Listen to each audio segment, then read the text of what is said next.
Okay, my friends, Roger Spur, and I am doing light experiments, and this is the particle that they're going to be talking about at Fermilab, which is, they call it a lot of different names, a muon, a boson. I call it also dark matter and dark energy. It does not emit, it does not absorb, it doesn't concuss, it is an attractor only. It separates from the white particle. I'll show you them attached, uno momento, and it sucks right back together right after the venturi, after they separate. Here's what they look like before they separate. All right, you saw the white shower, which is the spray, and you saw the black ball. The black ball does not change. The shower just stays bright white. Now, I just showed you the black ball and I showed you the white showers. These two are attached together. They never knew this from CERN because they smashed billions of particles. We smashed two. And here's how this whole event started. All right, this is pulsed red laser. Okay, when it comes through the air, you don't see any defining characteristic, but this is literally what creates that wave. It's a particle. Well, the particle isn't just a particle. It controls a huge magnetic region. As it flows, everything in front of that magnetic region is impacted and therefore glows, as you can see. All of these are being forced to glow. Anytime you have push to shove, glow. This is enormous glow because it's being accelerated. Yes, light accelerates, it slows down, all of that stuff. We got a whole other issue to talk about there. But that is the particle I just showed you, which is this particle. And it is accelerating rapidly, exploding. The black balls roll away, reattach out here. They don't go through. They just won't go through there. They get out of the way. Now, coming out of this is your Higgs fields.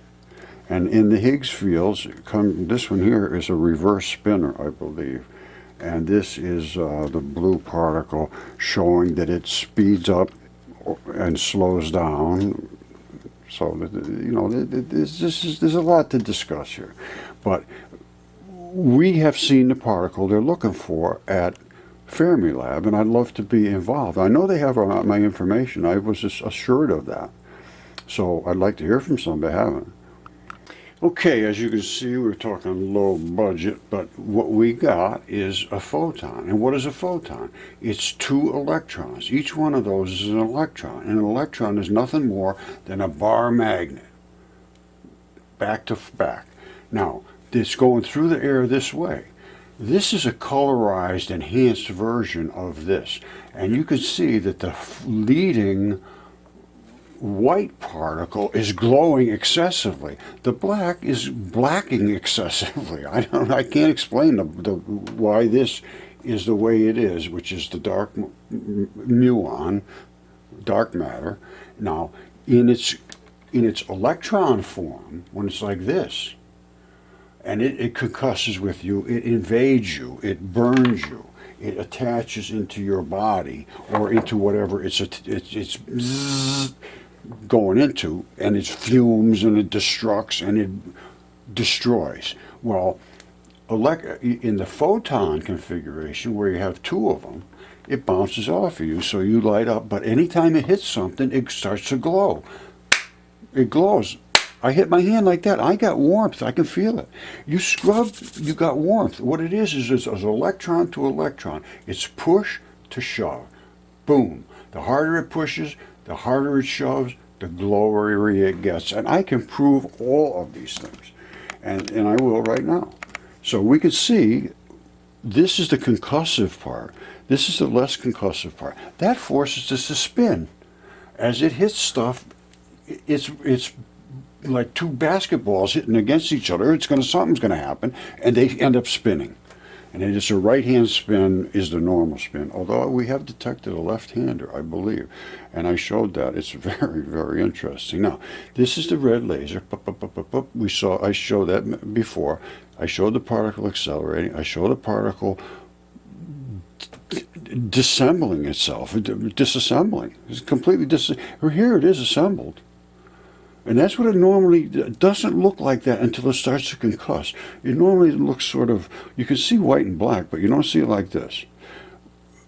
Right there is when you see it like that. And then it explodes. The black ones just roll away. I never thought that could happen. These just get right out of the way. So they're separate particles. They're absolutely 100% separate, every one of them. And anytime they concuss, they glow. So when they're just sitting here on the table, you got a rock here sitting there on the table. Well, it's not glowing. It's not heated. It's not exchanging heat. Whenever anything hits anything else, you have heat. And you also have the Casimir effect, which is push to shove of electrons at the surface level, quantum effect. We got a lot to talk about. Okay, now I think I showed you what I had to show. Now this is Fermilab, and I think they have my information. Well, I know they have my information. Let's see what they have to say. New experiment. This is about muons.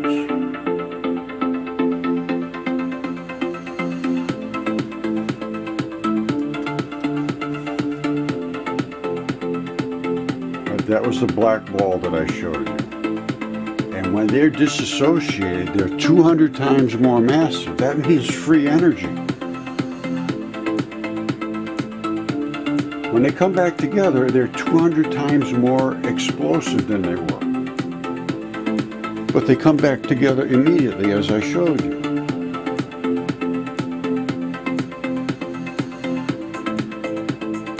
As I showed you, they're biomagnets back to back.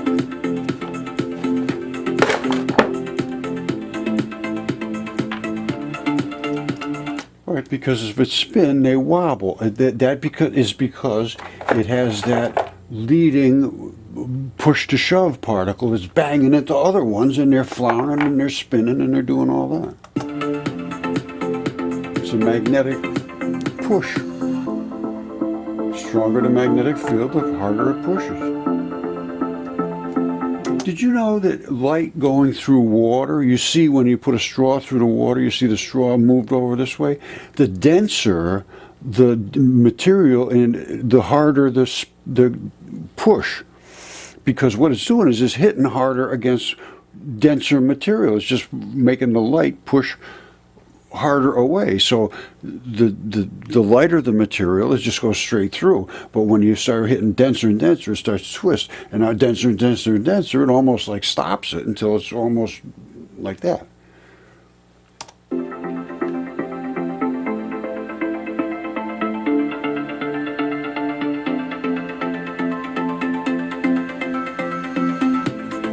You saw the black particles, they were everywhere.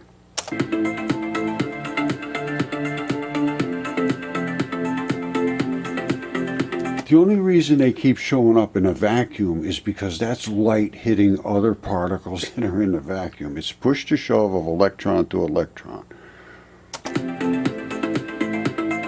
then they vanish because the bang is all it is.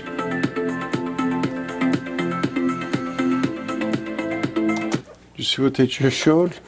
Exactly what I show all the time is the particle is right here. Let me go back a second. This is fun. Ooh, I like this stuff. Now, they should get a hold of me because I'm telling you right now, I think I know about as much about this as they do. That's the particle spinning like this, creating these fluffy fields. And we have them coming out of our ears. You want to see some fluffy fields? I'll show you some fluffy fields. This is exactly what they just showed you. These are particles coming at you. And this is the most intensive part of the particle, is in the internal part of the, because this is like a cone. Watch.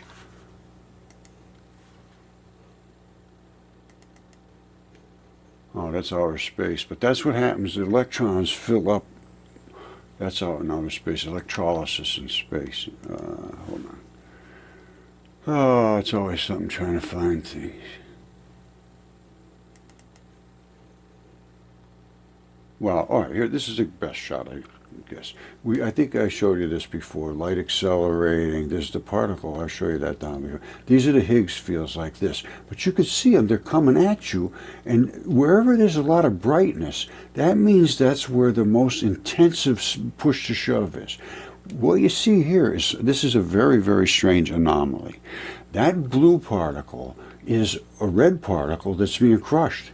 You see, it's being crushed on both sides, which means you can, the field is this big. But if you force it to crush itself, it's going to spit this out like squirting out a hose, and it does. And then this goes back to this color right away. So it's not like it's gone into the blue range and stayed there, like this one down here. But these tips here are these tips. We had a guy, Fabien Brulé, did some enhancements on this stuff. Absolutely fascinating. This is the photons. Look at this. You saw that photon coming through the air this way. It's pushing against it. It gets brighter and brighter and brighter, and you keep seeing it pulse, pulse, pulse, brighter, brighter, brighter, boom, and then all of a sudden it explodes. And when it does, these separate and go all their crazy ways. But see what he could do here? He could show you this is getting the bright. This is why it wobbles and pushes and spins and all that, because this is ahead of itself. But it has another one back here, so when it pushes, that one's going to bang into it. Bang, bang, bang, bang, bang, bang. I don't know if they're going to go bang, bang, bang, bang, bang, or they go around in circles. Well, I know they go around in circles. I can show you that. This light research was done by Rod Warren. Absolutely phenomenal. I spent years with him, and I have hundreds of pictures, and it's just absolutely amazing. All right, now don't forget now. This is coming at us through the Venturi towards us. So your pulse red laser goes through the Venturi, and this is what we're seeing coming at us. These are Higgs fields. Now, what you're going to see here, though, is a reverse spinning particle. That should have a field surrounding it. It's going backwards and sucking the field into itself, which created what I believe is this particle, which is, as far as I know, one of a kind. This, where is it?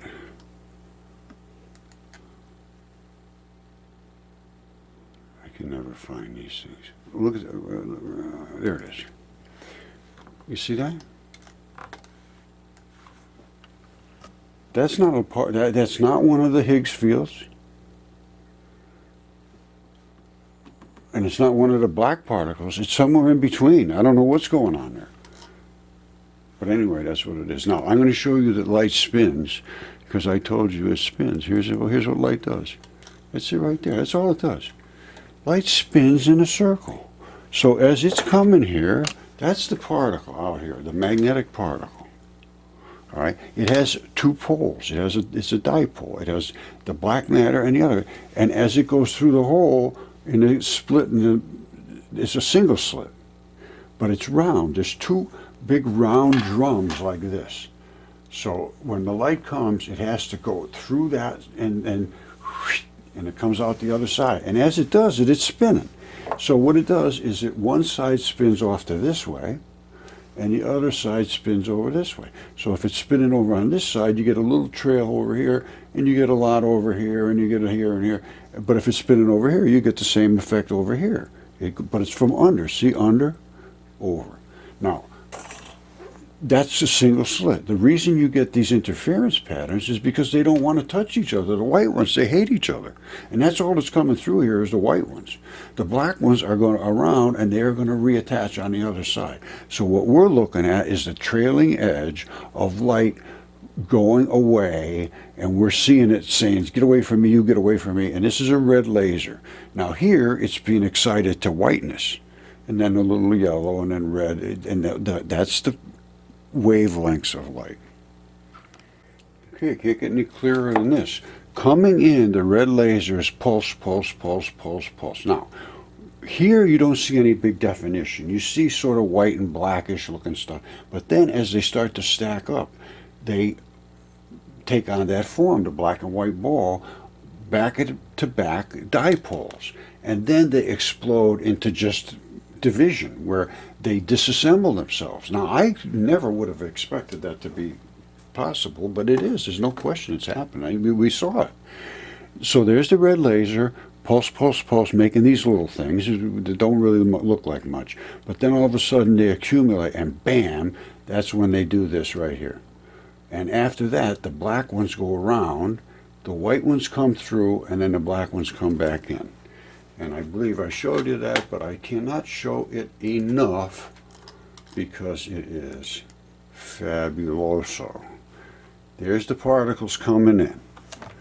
There's these right here coming in. And all we're going to see is the glowy parts. You don't see the black part yet. All you see is the glowy part at this point. And you see a lot of glowy back here, a ton of glowy, but you don't see any black yet. Because the only time they separate is when they are forced to restrict the region that they can possess to a very small region right in there, which is called a venturi. It's just like this and just like this, like two airplane wings. And CERN knows about this now. They're talking about it because they have had it happen accidentally by bumping into protons that are going this way and hitting in the middle. They didn't realize what was going on, but I do. This is when they come apart. You see them? There's absolutely no question about it. It's not like it's anything that you can't see. And we knew just prior to them hitting there, they were together. Now, what else do we know? We know the black ones don't seem to bother each other. They like, yeah, you come around, it's okay. You can hang around me. You can just lay on top of me. It's okay. They're all over the place. And they don't mind being with each other.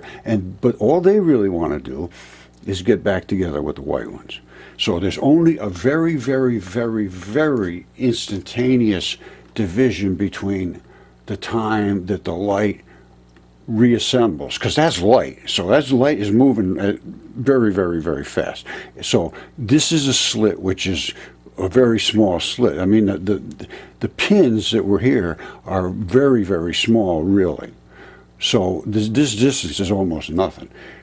But if we can get in between this distance and here to here, they say it increases the value of that particle at minimum 200 times.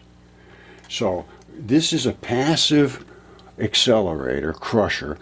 So with these particles coming in, 200 times more value here. If we could take that value and then send it through something that uses it and then reattach them over here, well, maybe we can get free energy. Who knows? And I also feel that in this region right here, because we have disassociated the electrons from each other, not only have we disassociated electrons from other electrons, we've disassociated the muons from the electron showers, which means that if you shot that through carbon dioxide and things like that, which is coming out of your tailpipe, you may be able to bring that back into hydrocarbons, because the oxygens would disassemble and they would probably reform into hydrocarbons easier than they would into carbon dioxide. That's my approach. So if you shot that right through the gases that were coming, and they just did some research on this, I was just looking at, where they did it with plasma and added it and shot it into water. I'll show you that. But there's a lot to look at here. But this should not be dismissed and not allowed. And so far, there's been no interest in it. And I've been sort of talking, I've been trying to get through the Fermilab, but so far I haven't been successful. Sooner or later, maybe. All right, let's get back to Fermilab here. So this is Secrets of the Universe, and this is Fermilab, right?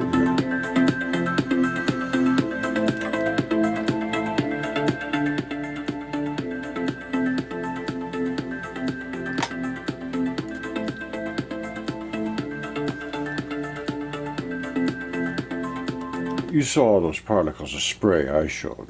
So whenever you see a muon, you are going to see a spray of all kinds of particles.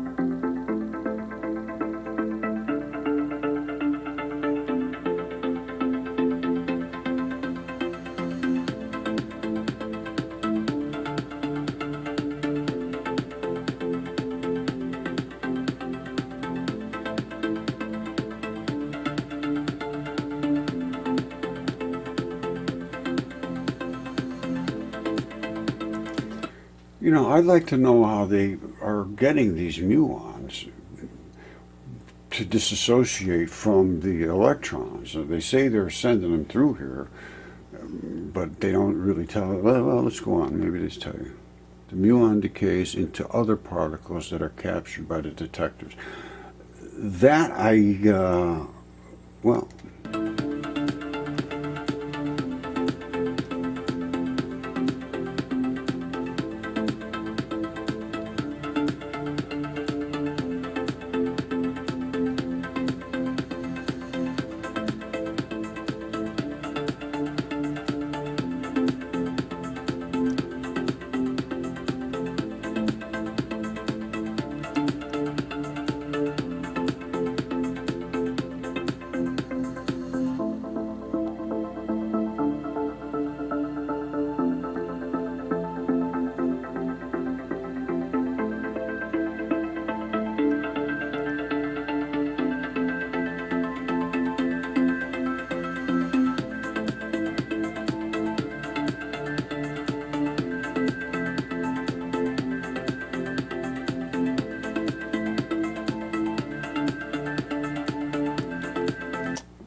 Well, here's the thing. They don't understand electron flood theory, which means that only electrons exist. There is nothing but electrons. So they're looking for particles that are exotic particles, but if you take the electron and create that as the source of everything, the nucleus becomes all electrons, and then everything makes sense. Then isotopes are no problem, radioactive decay is obvious, transition metal, the way it works, given and taken electrons, and all of the semiconductor devices, all that stuff totally makes sense once you understand electron flood theory. And I do, and I've been doing this way longer than they have.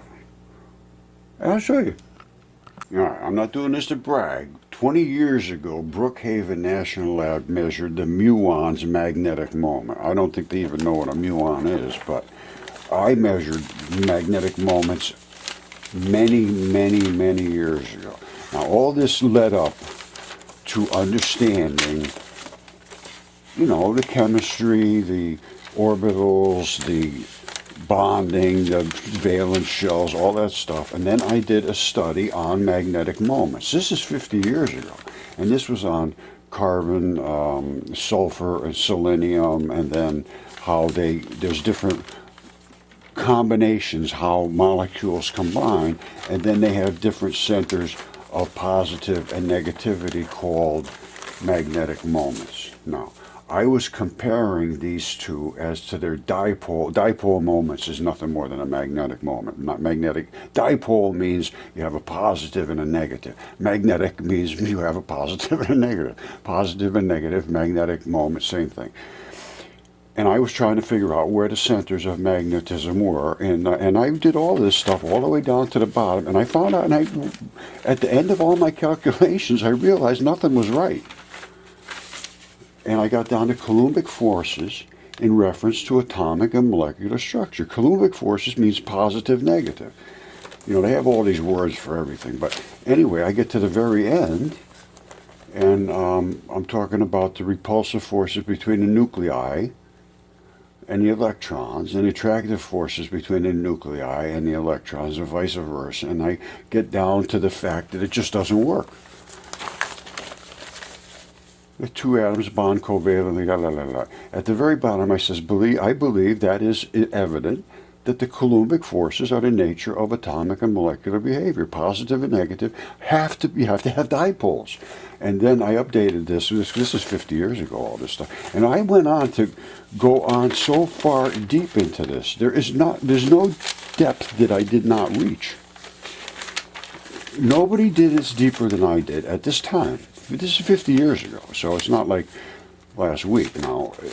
But they've still followed these procedures for 50 years. I knew 50 years ago they were wrong. I could not prove it until Rod did the light experiments and we could see the actual particles separate. Then I could fully understand what are transition molecules. Why are they here? Why do they transfer? Why is this your blood? This is your blood. This is how everything in your body takes and gives with chemistry. I fully understand all this stuff now, and it's time that somebody pays attention to my research. And I am talking to Fermilab right now. Well, I'm not talking to them. I've sent all my stuff, and I have been assured that they have it, so maybe they'll do something about it. I have no idea. We'll see.